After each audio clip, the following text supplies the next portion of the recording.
welcome to BBC World News. We are bringing you all the latest developments on the coronavirus pandemic around the world. Nearly 228,000 people have died.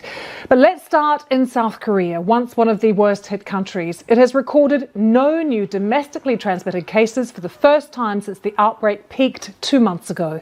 But it is not often we start the program with good news. South Korea, though, has some. They have recorded no new cases of coronavirus.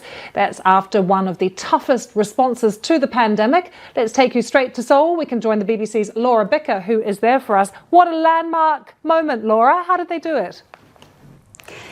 It's lovely to be able to bring you this news. As a journalist who's followed this right from the start, I think even saying the word 0 cases means a lot.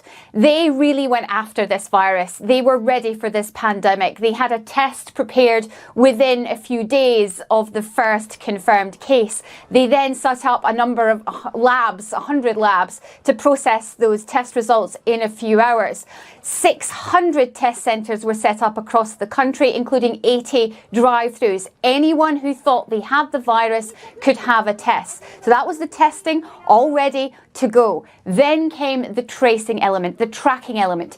They tried to track down anyone who could be potentially infected, and they used technology. Now, it's quite controversial, but they used CCTV, phone and bank records once someone was confirmed with the virus to map their movements.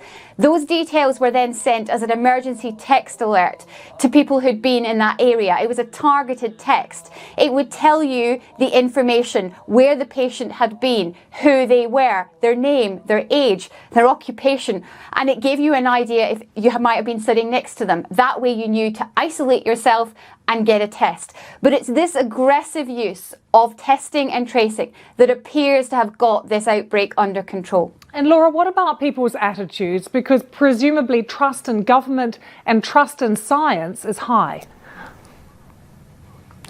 I think one of the things that they did here that really made a difference was that they handed over all the daily briefings to the scientists.